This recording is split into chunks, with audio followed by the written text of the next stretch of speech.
Hello बच्चों, कैसे हो। तो आज मैं आपके सामने एक बार फिर एक नए टॉपिक के साथ, और आज का जो हमारा टॉपिक होगा वो है प्रिंसिपल ऑफ सुपरपोजिशन। ये देखिए, सबसे पहले हम क्या करेंगे कि मान लिया जाए हमारे पास एक ये चार्ज ले लिया, जिस चार्ज का नाम हमने कितना रख दिया, क्यू नोट। ये क्यू नोट चार्ज लिया। इसके बाद हम यहाँ पे चार्जेस ले रहे, एक क्यू1 ले लिया, ये रहा, एक क्यू2 ले लिया, ये रहा, एक क्यू3 ले लिया, ये रहा। एक बार के लिए हम क्या करते हैं, तीन चार्जेस ले लेते हैं, क्यू1 चार्ज, क्यू2 चार्ज, क्यू3 चार्ज।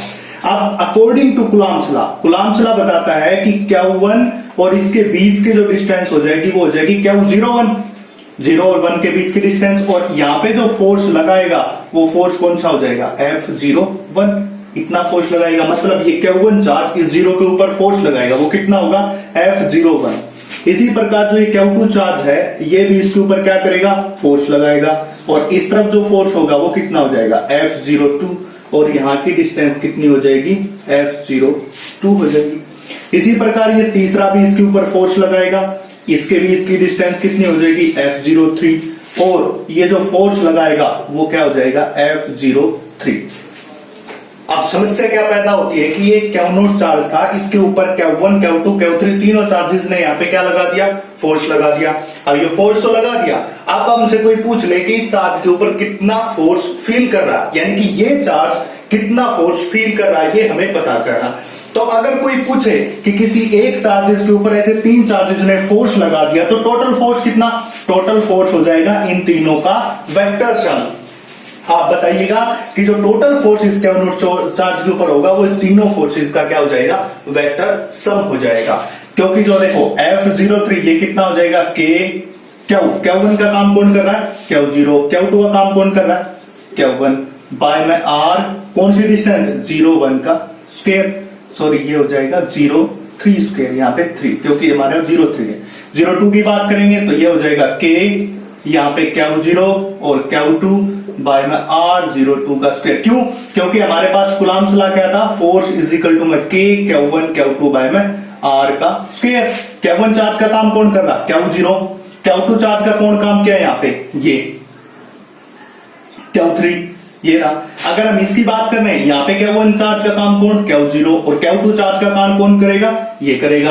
अब हम तीसरी बात करते हैं इसके लिए कि क्यू1 का कौन काम कर रहा, क्यू0, और क्यू2 का काम कौन करेगा, क्यू1 करेगा, ये रहा, बाय में R01 का स्क्वायर। ये तीनों हमारे पास क्या हो जाएंगे, फोर्सेज। अगर मैं इन तीनों फोर्स को जोड़ दूं आपस में तो ये क्या बनाएंगे, इसके ऊपर जितना टोटल फोर्स होगा, इसी को क्या कहते हैं, सुपरपोजिशन प्रिंसिपल कहते हैं। तो अब सुनिए definition. According to principle of superposition और principle of superposition states that force on a given charge, ये हमारे पास चार्ज दिया हुआ है, force on a given charge is due to सीधा बोलेंगे हम, force on a given charge due to large number of point charge. अब हमने क्या लिया था, 1 2 3 चार्ज लिया, मान लिया कि यहाँ पे n नंबर ऑफ चार्ज है, 1 2 3 ही n नंबर ऑफ चार्ज, तो हम क्या कहेंगे, force on given charge due to the n number of point charge is the vector sum of forces due to it. ठीक है, तो इनके द्वारा जो फोर्स लगाया जाएगा। इस डेफिनेशन को लिख लेते हैं, मैं बता देता हूं। तो हम यहां पे क्या लिख सकते हैं कि states that force on given charge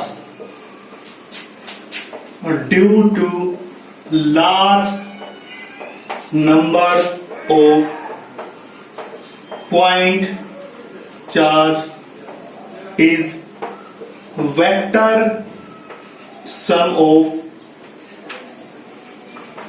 all the forces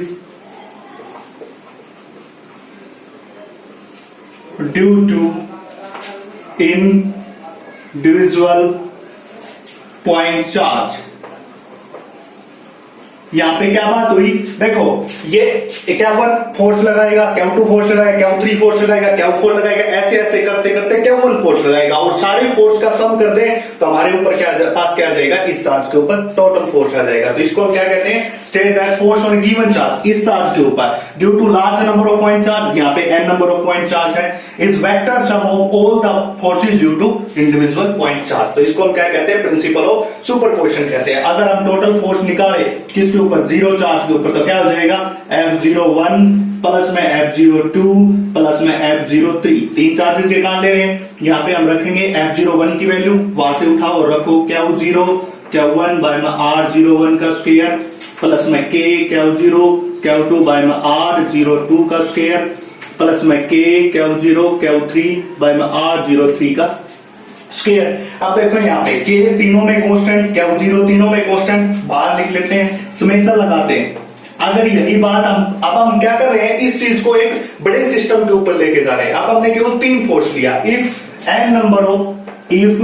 n number of charge are there, अगर कितने चार्ज हो यहाँ पे n नंबर में चार्ज हो। अब हमने केवल तीन चार्ज की बात की थी, अगर यहाँ पे n नंबर में चार्ज होंगे तो क्या करेंगे हम, देखिए क्या करते हैं बच्चों, देखते जाइए, समझते जाइए, ध्यान आपका बोर्ड पे होना चाहिए, बहुत जल्दी से समझ में आएगा। देखो K कांस्टेंट है बाहर, Q0 कांस्टेंट है बाहर, यहाँ पे हम क्या लगा दें, समेशन। अब देखो Q1 Q2 Q3 Q4 Q5 Q6 से लेके Q1 तक, तो हम इसको क्या लिख देते हैं, Qi। इसी प्रकार R01 02 03 04 05 06 0n तक, मतलब R0i का स्क्वायर, और i कहां से कहां वेरी करेगा, 1 से लेके n तक, ठीक है। अगर आप देख सकते हो, अगर आप यहाँ पे i की जगह 1 पुट करोगे तो K Q0 Q1 बाय में R01 का स्क्वायर, 2 पुट करोगे तो K Q0 i की वैल्यू 2 Q2 बाय में R02 स्क्वायर, ये सब वैल्यू ऐसे सोन आती आ रही है। तो ये क्या था हमारा प्रिंसिपल ऑफ सुपरपोजिशन, तो इसको हम क्या कहते हैं, प्रिंसिपल ऑफ सुपरपोजिशन। तो ये आपको आ गया होगा समझ में, अच्छी तरह से ध्यान दीजिए। इससे नेक्स्ट टॉपिक हम बात करते हैं, अगले टॉपिक की तरफ बढ़ते हैं, और अगला टॉपिक जो हमारा है वो है quantization of charge. Quantization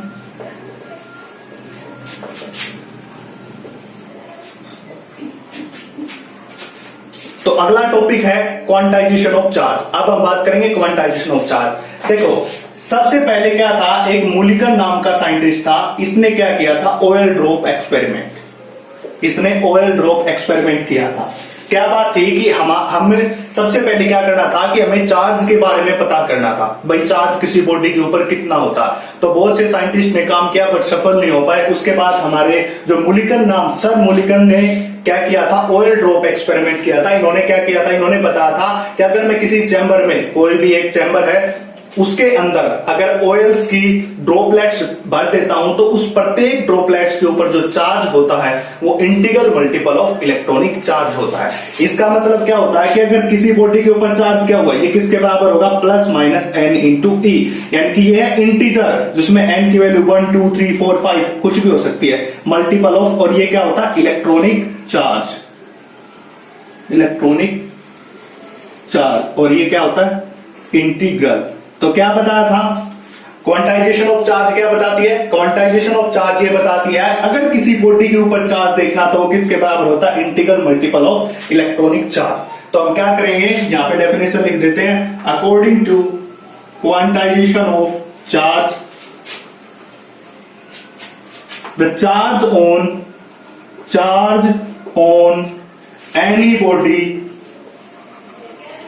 is integral multiple of electronic charge, electronic charge, यानी कि किसी भी बॉडी के ऊपर जो चार्ज होता है वो कितना होता है, integral multiple of electronic charge होता है। तो यहाँ पे क्या हो, किसके बराबर आ गया, प्लस माइनस में n इंटू ई के बराबर। ई क्या होता है, इलेक्ट्रॉनिक चार्ज, जिसकी वैल्यू 1.6 इंटू 10⁻⁻⁻19 कूलम के बराबर होती है। तो इतना बॉडी, किसी भी बॉडी के ऊपर अगर कोई चार्ज पूछे, आपको ये कहे कि चार्ज बताओ कितना होगा, तो आप बता सकते हो कि वो किसके बराबर होता है, n into E. E is equal to 1.6 into 10⁻⁻19 coulomb के बराबर हो जाएगा। तो ये हमारा टॉपिक था क्वांटाइजेशन ऑफ चार्ज। ये टॉपिक बहुत ही इंपॉर्टेंट होता है न्यूमेरिकल पॉइंट ऑफ व्यू से। यहां से न्यूमेरिकल बहुत सारे पूछे जाते हैं, चाहे वो बोर्ड हो चाहे वो कहीं पे भी हो, यहाँ पे क्वेश्चन आते हैं। तो हम इस पे एक दो क्वेश्चन देख लेते हैं, कैसे, तो देखिए।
तो हमने क्वांटाइजेशन ऑफ चार्ज का टॉपिक पढ़ लिया। अब क्वांटाइजेशन ऑफ चार्ज के बाद हम न्यूमेरिकल्स देखते हैं, दो न्यूमेरिकल्स इनके ऊपर, क्योंकि क्वांटाइजेशन ऑफ चार्ज के ऊपर न्यूमेरिकल सबसे ज्यादा आते हैं, पूछे जाते हैं एक एक दो दो नंबर में, इसलिए हम इसको देखते हैं। देखिए पहला जो क्वेश्चन है, मैंने यहाँ पे बोर्ड पे दो क्वेश्चन लिखे हैं, हम बारी बारी से दोनों को सोल्व करेंगे। सबसे पहला question, how many electron would have to remove from और add to a penny to leave it with charge of 10⁻⁻⁶ coulomb. ये क्या कहता है कि एक कॉपर पेनी में से या किसी पेनी में से कितने इलेक्ट्रॉन रिमूव करें या कितने इलेक्ट्रॉन ऐड करें ताकि उसके अंदर कितना चार्ज बच जाए 10⁻⁻⁶ कूलम। यानी कि क्या कहता है, अगर हम एक पेनी दी हुई है, कोई भी चीज है, एक टुकड़ा है मेटल्स का, कॉपर किसी का हो सकता है, उसमें से कितने इलेक्ट्रॉन रिमूव करें या फिर ऐड करें ताकि उसके अंदर कितना चार्ज बचे 10⁻⁻⁶ कूलम चार्ज बचे। तो देखिए बच्चों, इसको सोल्व करने से पहले सबसे पहले आपको एक ही बात ध्यान होनी चाहिए, फॉर्मूला। अब हमने पढ़ा था अभी अभी क्वांटाइजेशन ऑफ चार्ज, और वहां पे क्या बताया था उन्होंने, क्या is equal two plus minus में n इंटू ई के बराबर। ठीक है, ये हमारे पास क्या था, फॉर्मूला। अब हमने इसके ऊपर देखो, अब इसके बाद कभी भी आपको क्वेश्चन सोल्व करने, आपको फिजिक्स में प्रॉब्लम आते हो कैसे न्यूमेरिकल, मैं बताता हूं कैसे सोल्व करते हो, आप झटाक से सोल्व कर दोगे। देखो कैसे, सबसे पहले फॉर्मूला लिखो, ये फॉर्मूला लिख दिया आंसर में, स्टेप फर्स्ट स्टेप में हमने क्या लिखा, उसका फॉर्मूला, क्योंकि हमें पता है कि ये किससे आ सकता है, क्वांटाइजेशन ऑफ चार्ज से। दूसरी बात, हमारे पास गिवन कंडीशन क्या है कि हमारे पास कितना चार्ज बचना चाहिए बॉडी के ऊपर, क्या की वैल्यू दे रखी, 10⁻⁻⁶ कूलम, इतना चार्ज बचना चाहिए, गिवन कंडीशन। ये सेकंड है गिवन जो हमारे दिया हुआ, तो ये दे रखा। तीसरी बात, हमें पता है कि इलेक्ट्रॉनिक चार्ज E कितना होता है, 1.6 इंटू 10⁻⁻�19 कूलम, ये हमें पता है, ये सब बातें लिख लें। इसके बाद थर्ड स्टेप में हमें क्या फाइंड आउट करना है, मतलब हाउ मेनी इलेक्ट्रॉन्स, मतलब ये नंबर फाइंड आउट करना, मतलब n की वैल्यू फाइंड आउट करनी है। तो हो गया इजी, सबसे पहले स्टेप में फार्मूला, दूसरे स्टेप में गिवन कंडीशन और जो भी कांस्टेंट दिया हुआ हो, तीसरे स्टेप में जो चीज निकाली उसको इसमें देखो, यहां पे पढ़ो, ये बोल रहा है कि how many electrons, how many electrons का मतलब नंबर पूछ रहा है, और नंबर यहाँ पे इस फार्मूले में कौन है, n है। तो यहाँ पे Q की वैल्यू कितनी रखे, 10⁻⁻⁶ कूलम, n हमें निकालना है, इलेक्ट्रॉनिक चार्ज हमारे पास 1.6 इंटू 10⁻⁻�19 कूलम। अगर हम n को निकालेंगे तो 10⁻⁻⁶, ये नीचे आ जाएगा 1.6 इंटू 10⁻⁻�19। अगर हम इसको ऊपर लेके जाते हैं तो 1/1.6, ये ऊपर जाके प्लस का और ये -6, 10⁻⁻⁶ और 10⁻⁻�19, इसको ऊपर लेके जाएंगे तो 10/16, और यहाँ पे क्या बचेगा, इसमें से घटाएंगे तो 10⁻30। अब आप इसको सोल्व कर सकते हो और आपके पास आ जाएगा आंसर। तो इतना जो है नंबर ऑफ इलेक्ट्रॉन्स, उसको फर्दर काट दो, यहाँ पे 2 चौके 8, 2 5 जा 10, तो 5/4 10⁻13, इतने इलेक्ट्रॉन्स इसमें या तो ऐड करने पड़ेंगे या फिर हमें रिमूव करने पड़ेंगे, तब इसके ऊपर कितना चार्ज बचेगा, 10⁻⁻⁶ कूलम चार्ज बचेगा। ये था फर्स्ट में। अब हम सेकंड की तरफ बढ़ते हैं, वही प्रोसीजर फॉलो करेंगे। हम सेकंड के अंदर सबसे पहला काम हमारा क्या होगा, पहला काम हमारा होगा फॉर्मूला लिखना, कि कौन सा फॉर्मूला हमें यूज करना है। दूसरे स्टेप में हम क्या, गिवन कंडीशन, और तीसरे में निकालना क्या। तो आंसर नंबर 2, तो देखो, how far apart two electron be if force of repulsion between them is equal to weight. यहां से सबसे पहले देखिए, एक बात तो आपको पता होगी, देखो क्या बोल रहा है, रिपल्सन, इससे यहां से एक वर्ड देखेंगे हम, रिपल्सन। मतलब रिपल्सन का मतलब क्या समझ रहे हो, मैंने पहले एक प्रॉपर्टी बताई थी चार्ज की कि दो सेम चार्ज, इक्वल चार्ज हमेशा एक दूसरे को रिपेल करते हैं और अनलाइक चार्ज अट्रैक्ट करते हैं। मतलब वो दोनों चार्ज सेम होंगे, इसलिए इन्होंने क्या दे रखे, 2 इलेक्ट्रॉन्स देख रखे हैं। तो सबसे पहले इसका एक छोटा सा डायग्राम बनाते हैं। ये 2 इलेक्ट्रॉन्स हैं, एक इलेक्ट्रॉन ये रहा, एक इलेक्ट्रॉन ये रहा, और ये इनके बीच r डिस्टेंस है। तो ये क्या कह रहा है कि मैं कितनी r के ऊपर रखूं ताकि इनके बीच का जो फोर्स है वो किसके बराबर हो जाए, इलेक्ट्रॉन के वेट के बराबर हो जाए। तो पहले स्टेप में हमें क्या लिखना, फॉर्मूला, और वो फॉर्मूला इन्होंने दे रखा, फोर्स ऑफ रिपल्सन। देखो दो चार्जेस के बीच फोर्स कौन देता है, कूलम्ब्स लॉ, तो Ke Q2/r का स्क्वायर, और दूसरा किसके बराबर बोल रहा, वेट ऑफ इलेक्ट्रॉन, और वेट किसके बराबर होगा, mg, क्योंकि वेट किसके बराबर होता है, वेट का फार्मूला क्या होता है, मास गुणा में जी। 11th क्लास में तुमने पढ़ा होगा ग्रेविटेशन यूनिट में वेट किसके बराबर होता है, एम जी के बराबर होता है। तो ये फार्मूला। सेकंड स्टेप में गिवन कंडीशन क्या है कि दोनों क्या है, ये एक दूसरे के इक्वल। और तीसरे स्टेप में जो हम देते हैं वहां पे निकालना क्या, हमें आर की वैल्यू निकालनी। किसकी वैल्यू निकालनी, आर की। तो देखिए यहां पे बात कर, देखो सबसे पहले के Q1 की वैल्यू ये रही ई, Q2 की वैल्यू ई बाय में R square is equal to M into G. Given में क्या है यहाँ पे, ई की वैल्यू 1.6 10⁻⁻19 कूलम। याद रखना एक कांस्टेंट होता है, आपको याद होना चाहिए। एम बी इलेक्ट्रॉन का मास है, वो भी आपको याद रखना पड़ेगा। तो वो कितना होता है 9.1 इंटू 10⁻⁻31 kg। और अगर इसको ग्राम में लोगे तो 9.1 10⁻⁻77 ग्राम। जी की वैल्यू 9.8 मीटर पर सेकंड स्क्वायर, ये भी आपको याद होनी चाहिए। एग्जाम क्लास में आपने बहुत बार यूज की होगी कि जी की वैल्यू 9.8 मीटर पर सेकंड स्क्वायर होती है। अब ये सारा डेटा इस इक्वेशन में पुट करते हैं। और के की वैल्यू भी गिवन है 9 इंटू 10⁻9 कांस्टेंट है। तो मैं बताया था इसकी वैल्यू न्यूटन मीटर स्क्वायर पर कूलम स्क्वायर होते हैं। हमने इसका ये फार्मूला भी ड्राइव करके देखा था। तो के की वैल्यू पुट करते हैं यहाँ पे 9 इंटू 10⁻9।